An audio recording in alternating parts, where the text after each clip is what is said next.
Hey, we're here today with Mike Aaby. Mike is our newest member of the Arizona Drag Racing Legends video team. Actually, not team, but a victim, where we can get him in and put him on tape and talk to him. I met Mike many years ago when he moved here from Nebraska, was it? Nebraska, Omaha, Nebraska. Omaha, Nebraska, and got a lot of my bad habits of liking go fast and spend money on cars. Never could keep up with them, but Mike's had some pretty fantastic rides and such over there. So how did you get involved with cars? What was your first passion for cars, Mike? When I was about 8 years old, I used to ride my horse to the end of our property, and there was a highway a half a mile down the hill, and that's where everybody went and drag raced back in the long time ago. And I started that, and then I started racing my brother on tractors, and as soon as I got a car, then we started racing right away, and street racing for many years. What was your first car? 55 Chevy. Okay, tell me about that. It was 3-speed, overdrive, 265, and I think I've had 12 of them, 55 Chevys.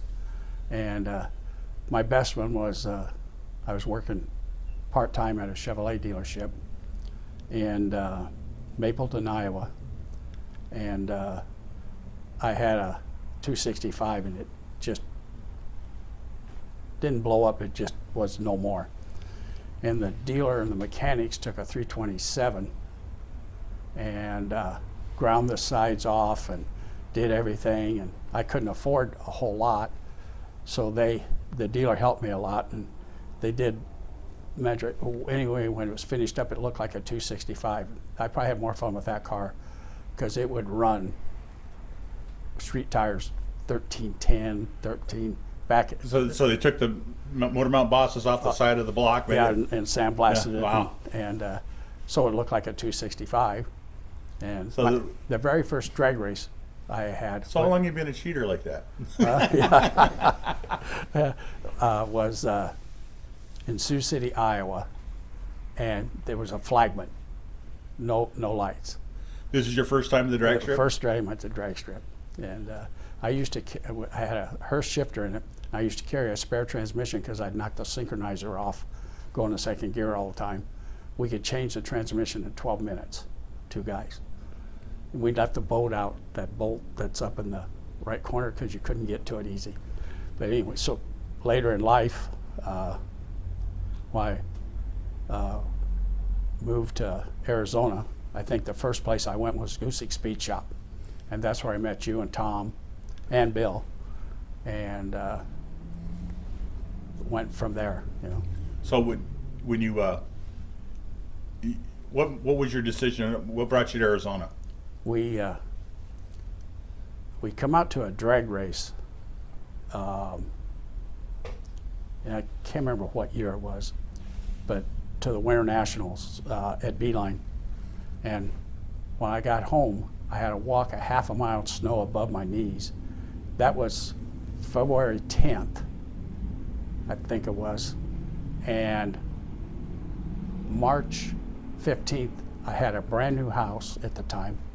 We sold it, and we were heading for Arizona in a U-Haul.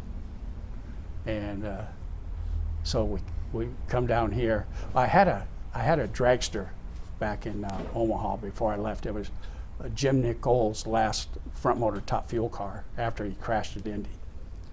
And I had it, and that's a story that I probably should tell. We had a B-modified Camaro. We took the motor out of the Camaro and put it in this dragster. And it was probably the first carbureted dragster in the Midwest. And it ran pretty good. Well, my partner owned the motor. And after about 3 races, he said, "This isn't for me, I'm a door slammer guy." So he took his motor and left, and I had a dragster. And there was a guy called the Nebraska Fat Man, and he bought one of Doug Thorley's funny cars. And his wife told him that if he didn't stop racing, she was going to divorce him. So the car's sitting there. So we got together, and he says, I can't have anything to do with it, but I'll loan you this motor, just return it to me at the end of the year. And it was a blown nitro motor that he converted before he gave it to me so we could run gas in it. And then we converted eventually to alcohol. And I had that car, and before I moved out here, I sold it to a guy. I think it's still running today back in the Midwest. That'd be a good collector car to make a cackle car out of, wouldn't Right. Oh, yeah, because it was a car that Nick, I don't know how many people know Right. Jim Nicole, but he raced Gartlets at Indy, and at 232 miles an hour, the clutch let go and cut the car in half. And Was it Garland's Perdome? Perdome, I'm sorry, yeah. Perdome, and Perdome said that he was going to quit racing. It was on, was it Sports Spectacular? Right. For years, yeah, for years. Yeah, he was all shook up because it looked like Nicole Killed was him, gone. yeah, and he come walking back Yeah. to the pits, and that's where he got the name Superman after that. Yeah, quite the guy. Yep. So what, you loaded up and you moved to Arizona, Yeah. and you didn't know what you're going to do yet, or you just came out with no job? No job, nothing. But you're the person I know, like, you weren't unemployed for very long. You went to work for. First I went to work for Brown and Hoy Chevrolet, which is Brown and Brown, and then I went to work for Lou Grubb for many years, and got out of that, got into the tire business. While I was at Lou Grubb, I had a Opel GT that was my first race car in Arizona. I think I paid $800 for the car, bought it out of California, and bought a 67 Camaro that had a 427 LE8 in it that got real cheap. And I put that car together. I probably should have never drove it because it tried to make a circle track out of a drag strip every time it went down the track. So, but had that car, and I ended up selling that to a friend of Bill Knobloch's. Kennedy was his name, from Buffalo, New York. And I'm looking through the Comp Cams catalog the next year, and it's in it. He put a small block in it and run C Econo alternator. Made it run straight. Yeah, Yeah. made it run straight. That's, yeah, I remember that. I remember the car. Yeah. The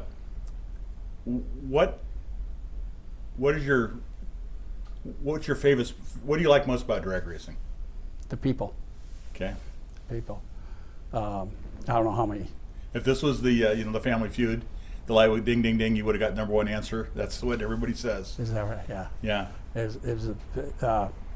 I had a daughter that got cancer when she was 7, and I know a lot of people never liked Rick Lynch, but Manager Beeline. Though. yeah, we was out there racing one night, and my daughter had to start having seizures. She was at home, and at that time there was no cell phone, so they called the tower, and so Rick Lynch come out himself and told me, "Hey, your daughter's on the way to the hospital," and I said, "Well, I'll give him a car back." He said, "Don't worry about it." So I get home the next day, my car is sitting in the driveway in the trailer, and there's $500 cash in the seat, and so I always thought he was a pretty guy.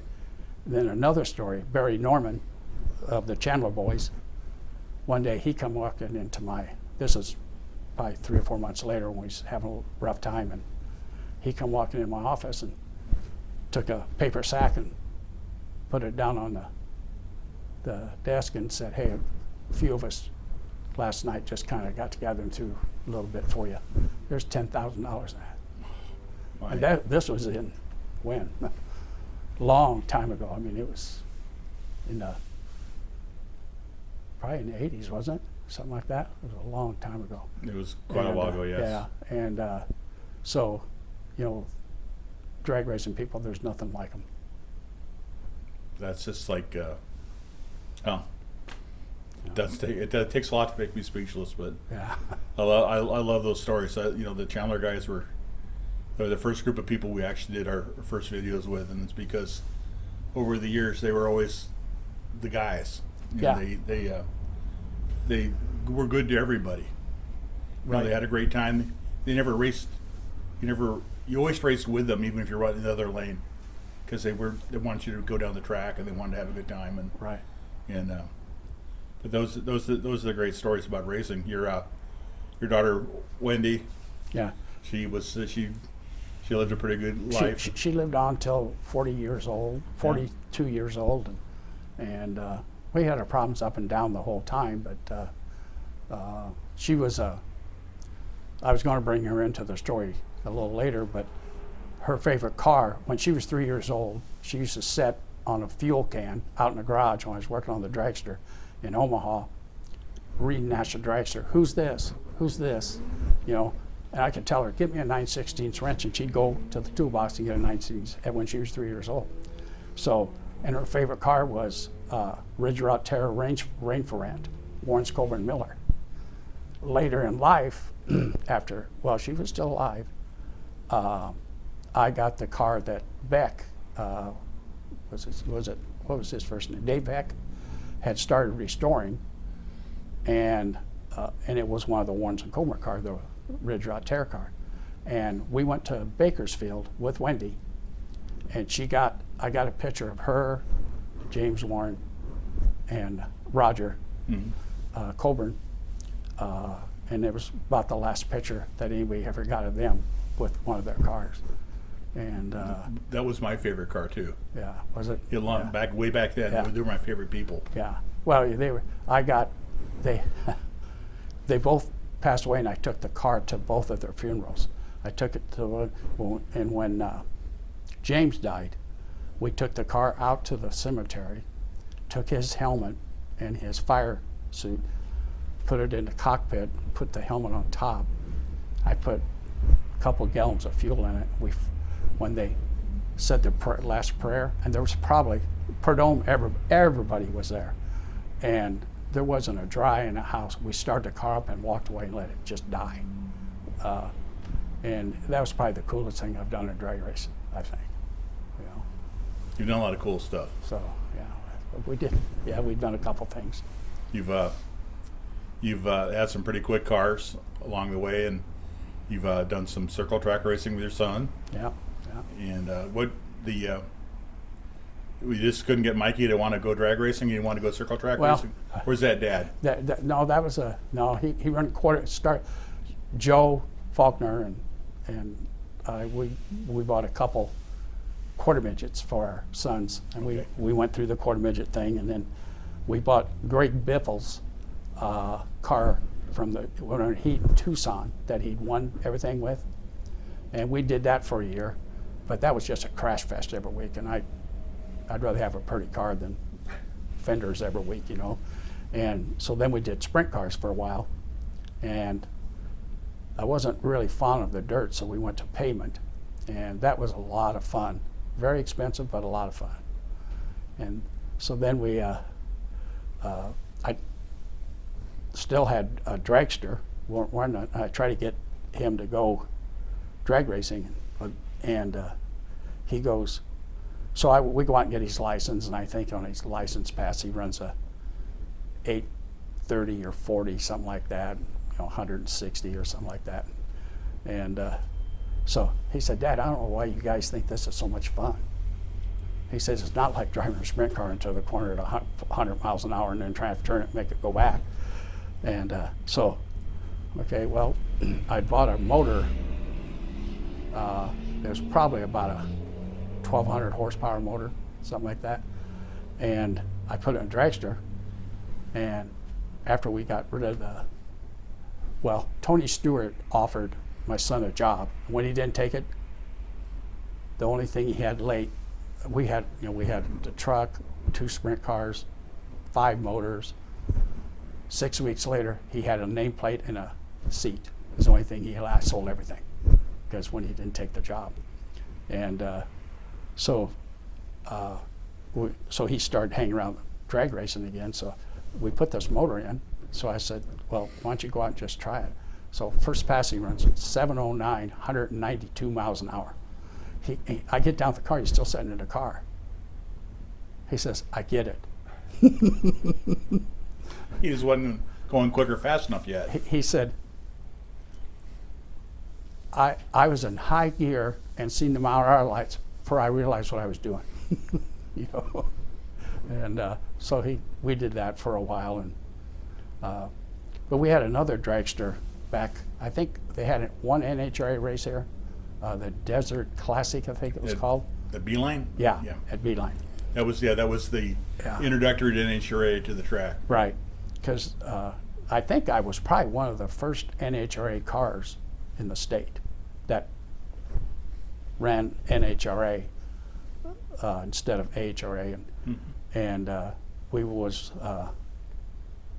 we ran that race and went to the semis in it, and I had a partner by them then, and he was driving it, and that's a story about we was racing a friend of mine out of Colorado, and he went across the starting line twice and he's burnt out, and I seen this guy out of the corner of my eye running over people, jumping over there, jumped over the fence, and they'd taken off, ran over the starter, that guy across the line. It was Bud Rice. And so that was our famous thing at Beeline, I guess, with the car. We had a Sea Econo dragster at the time. Yeah, I remember the car. Yeah. And well, that inspired a lot of other people to want to go into NHRA racing as well, because with the fact that we were all of a sudden in NHRA, town. Right. Eventually, when Firebird got going full speed. Right. Yeah, I was gone. We moved to Colorado then. Wendy she was paralyzed and she was in a wheelchair, and I was running all the entire stores, and we decided to just get away for a while. So we moved to Colorado and raced cattle for 5 years. And when we was up there, when I was in Scottsdale, I had all the neighbor kids, and would come over and work on the car, and play around. Well, one of them bought, I think his name was Kelly Brown, was it Kelly? The 57 Chevy. Kelly at Lane. And I bought that car for that kid, helped him do it. And I bought another 55 Chevy for another kid that was I helped him buy the cars. And we fixed them up and they made them race cars. And I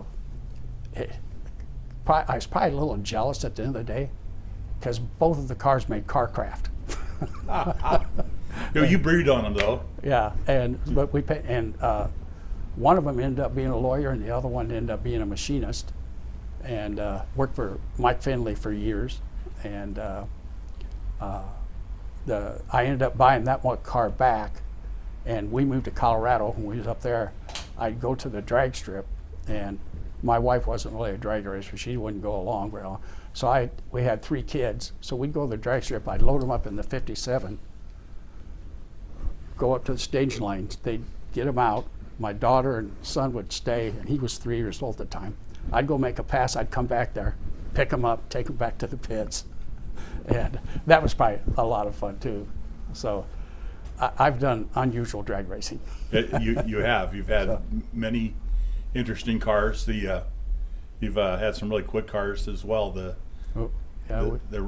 one that Joe was driving, the dragster. Oh yeah. He had a '63 Corvette. Right. But before that, I had a Nostalgia Top Fuel car, and I had Gary Ritter he used to have a Top Fuel car back in the '60s called Blood, Sweat, and Nitro, and he helped me and drove the car. And we only took it to track about 3 times because it cost about $2,500 to $3,000 a pass. And I figured that was a little out of my category, so we sold the car. And then I got that. I bought a front motor dragster from a guy out of Indy, and I bought a '63 Corvette. And Joe drove my '63 Corvette. And that was a little story I wanted to tell of this thing. Okay. We had a lot of fun at it. And so we went to, Joe lived in Florida, still does. And so I load the cars up, and we met in Bowling Green at the Heritage Race, wherever they call it down there. And he drove the Corvette, and I drove the dragster. And I can't remember how far Joe went, but he got beat. And we go down there, and he's just smiling ear to ear fast. He's most, just never, I've never seen him so excited. He'd cut a 000 light. Perfect light. First time he said in his life he ever cut a perfect light. All donuts. And he got beat. Only Joe Faulkner would find a way to get beat with a light like that. Yeah. But what a racer! What a great guy! He's incredible. So we do there. I think I went to the semis there, and it was so hot and miserable, tornadoes, everything. So then we go up to Indy, to where I got the dragster from, and stayed there in, can't remember, wherever where John Schumacher and Force's shops, all that. By Essen Alley. Yeah, and the new one. Oh, Brownsville. Brownsville, yeah. And so we stayed there a couple of days, and then we went on to Cordova, Illinois, to another nostalgia race. And Shirley was there, Gartlett's was there, and so we go run, and I think Joe, they ran the actual eliminators, the comp and the gassers and whatever. Joe won his eliminator, I won my eliminator. I think he's in the finals of his category, and he has to spot this car. I can't remember what it was, 5 or 6 seconds. So it's an automatic car. So Joe's sitting there, the lights go down. The guy, before Joe's lights, when they start, he hammers it, brings it up. The converter ballooned and exploded, caught the car on fire.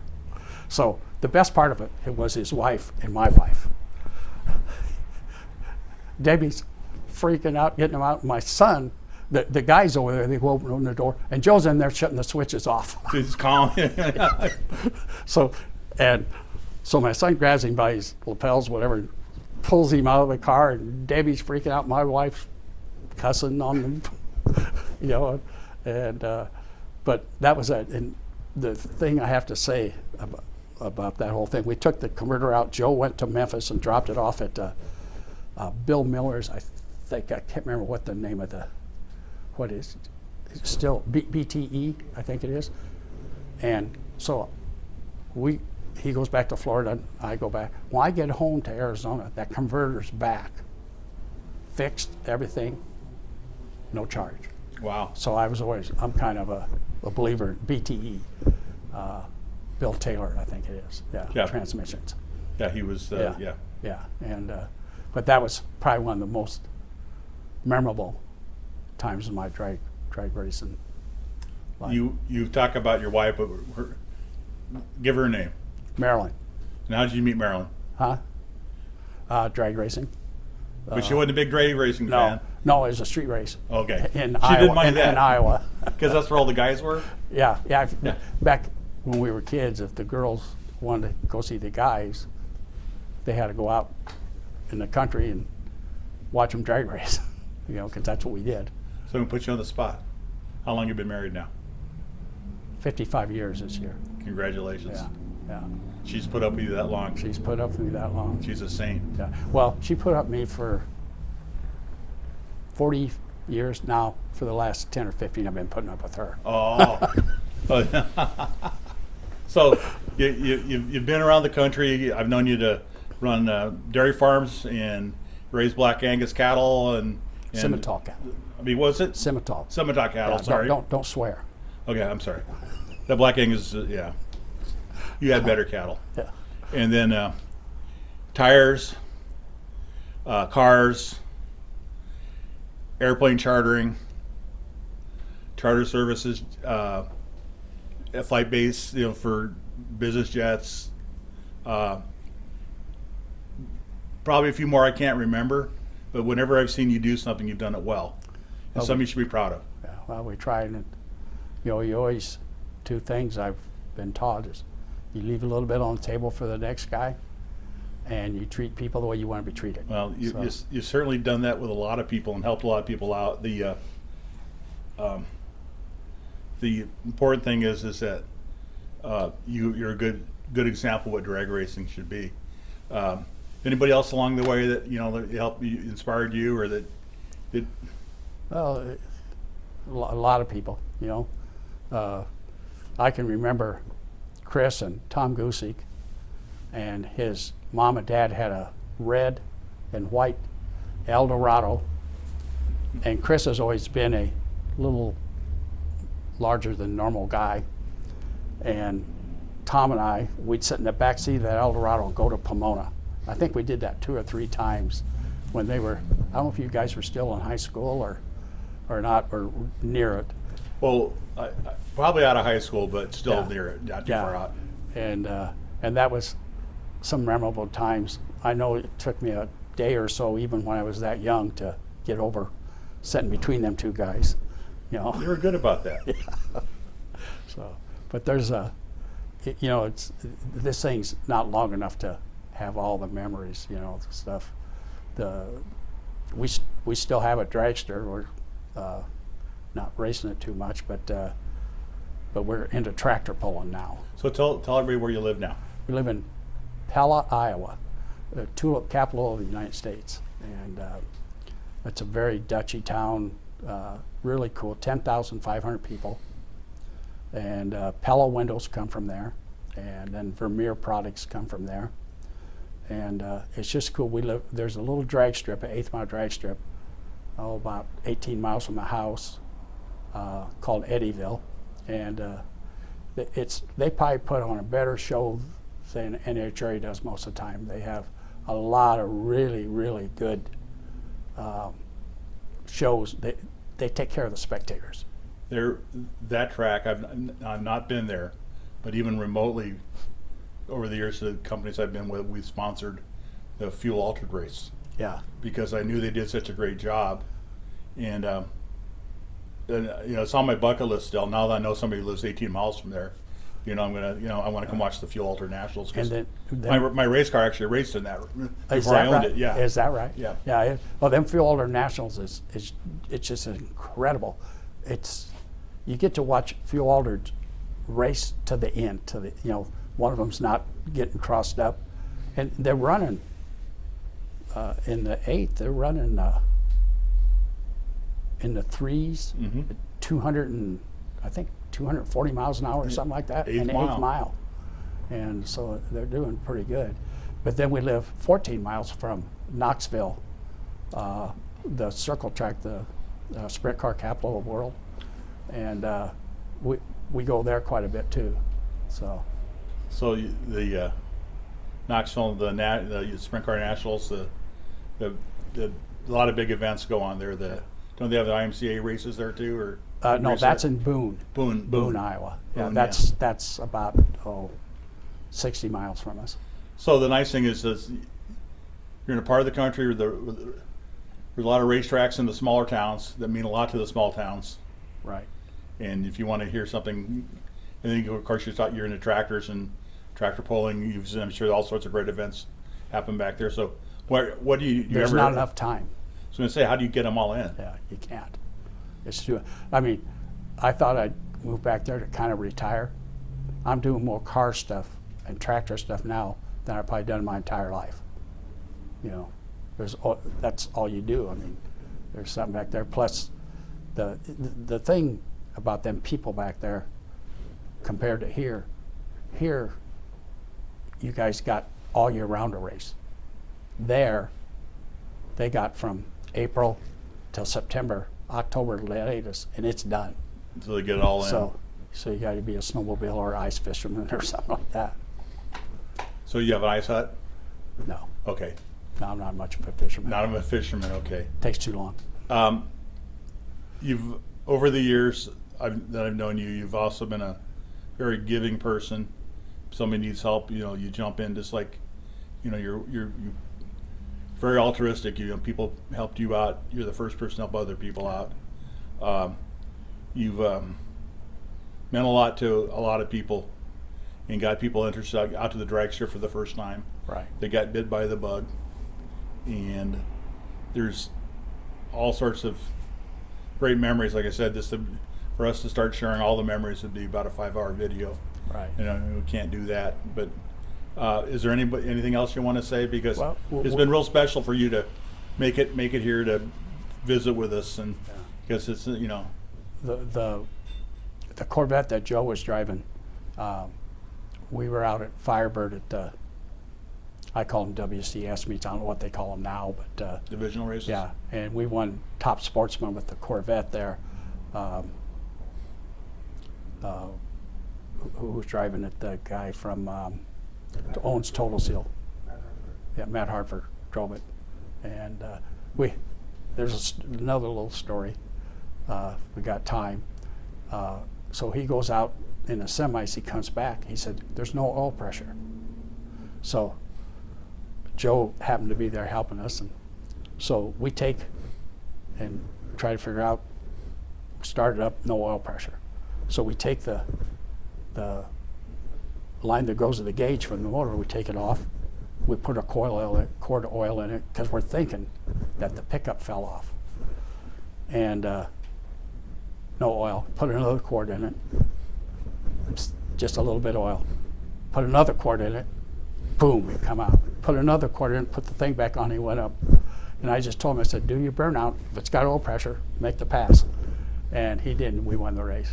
So that was pretty cool. But when I think we drained the oil out of it, when we got home, we had like 14 quarts of oil in it or something. So it wasn't so much you had a fuel pump was working, you had so much oil, it was just pushing down on the bottom and that oil had to go somewhere. Well, the pump, Yeah. no, we got the Oil pump? we filled the pan up that the oil pump could suck the oil. Oh, okay, it was a dry sump? No, it was a wet sump. The pickup just Oh, came off the oil pump. I get it, Yeah, okay. yeah, it was pretty cool. How many times is that? Yeah, that's, Yeah, hey, it worked. yeah, and it didn't hurt the motor. It didn't hurt the bearings or none. You know, Joe, I think the next day took the pan off and everything looked good. So You've lived a good life. had fun. So But you're very much a family man. You've done a lot. try to be. No, we all go through things, but you got some grandkids, Yeah.